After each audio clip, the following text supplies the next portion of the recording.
Biznesmeni Fiqeri Pali u gjet me makinën plot me lekë dhe valuta duke bler vota për PS-n në Maqellar të Dibrës më 9 maj të vitit të kaluar. Pas bllokimit të mjetit Mercedes me Maybach me targ AC 009EP, policia ja kaloi emrin e tij Spakut. Qysh atëherë nuk kemi dëgjuar më për dosin e Palit. Por pyetja na mbeti e sigurt, çfarë interesi kishte biznesmeni të merrej me veprime të tilla? Fiqeri Pali nga Dibra me selinë e biznesit në Kamës është themeluesi i kompanisë Sireta 2F SHPK. Ai është ujk i tenderave.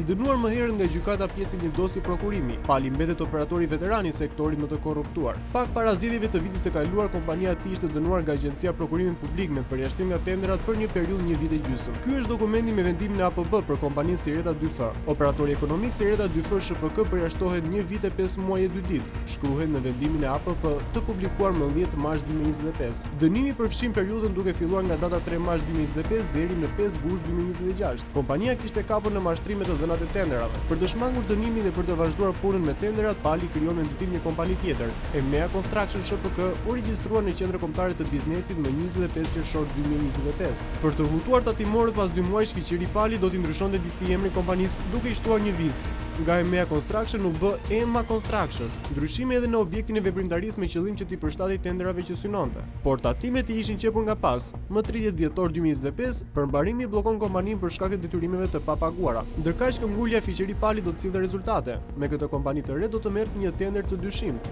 Dokumentet janë firmosur nga BEU i Belshit, siç e quajnë shumë qytetar, kryetari me shumë mandate të Bashkisë Belsh, Arif Tafani. Ky është një projekt që u mbivendose dy të tjerëve të kryer në këtë zonë nga Fondi Shqiptar i Zhvillimit. Para 2 vjetësh përfundoi projekti Dumrea Eco Park në Belsh me paratë e FSHZ.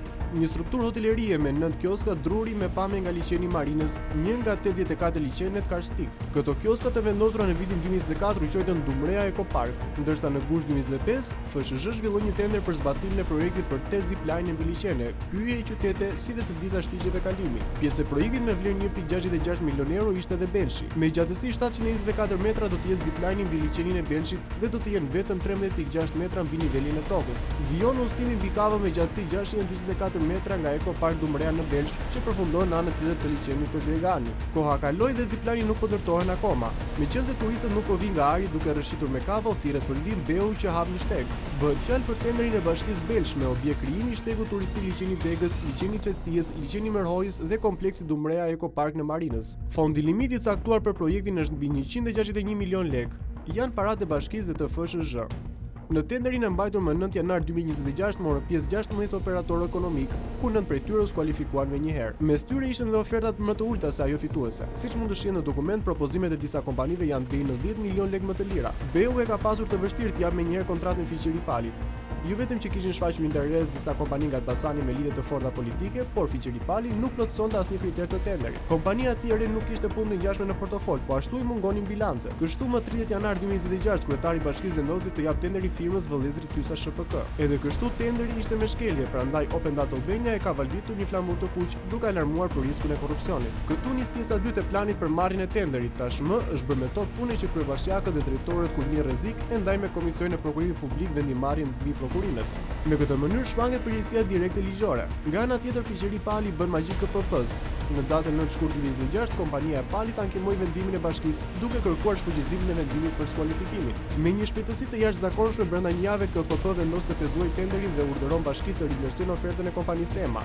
Pas zgjatur shumë, BEU i Belshit e kthen përmbys vendimin dhe ia jep fitoren kompanisë së Fiqeri Pali. Pasi një kryetari KPP Fioren Zguro bindet se Pali është rivlerësuar më 2 mars 2026, i jep dritën jeshile që tenderi të vijojë me hapat e tjerë. Dhe më 24 mars 2026, Arif Tafani ka njoftuar Fiqeri Palin që të paraqitet për të nënshkruar kontratën për hapjen e shtegut turistik. Fiqeri Pali njihet për faktin që është dënuar më parë për rishfet dhe falsifikim dokumentash. Pali u arrestua dhe u dënua në vitin 2008 si pjesë e një skeme korrupsioni ku vidheshin parat publike me tender abuziv. Skema funksiononte me disa institucione, por policia dhe prokuroria dokumentuan një afer me Ministrinë e Punëve dhe Shanseve të Barabarta. Fiqeri Pali në bashkëpunim me Llampi Tarka u akuzuan në atë kohë se korrupton zyrtarin e lartë të Ministrisë së Punëve, Spartak Gjini. Ata përcaktuan tenderin e rikonstruksionit të ministrisë duke ndarë fitimet bashkë. Pali u dënua me 2 maj të vitit 2008.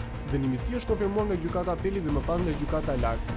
12 ditë më pas, Pali shiti aksione tek e shoqja për të shpëtuar kompaninë nga palta. Por këta biznesmen vazhdojnë të jenë të privilegjuar nga kryebashkiakët dhe ministrat sepse ndajnë bashkë paratë e korrupsionit.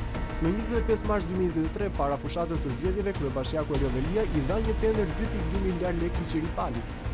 Qëllimi e justifikon në mjetin dhe në këtë rast, korrupsioni me para publike ushqen vjedhjen e votave për pushtetin dhe vazhdon marrëdhënia. Kështu anëtarët e KPP për fiqëri pali nuk pyesin për ligjin, megjithse ky është dënuar penalisht për korrupsion. Po ashtu pali rezultoni përjashtuar nga tenderat me vendim të APP deri në gusht 26. Me sa duket Florent Zguro po nxiton të shoqërojë kolegun e tij Jonaid Myzyri, që u shkarkua nga SPAK.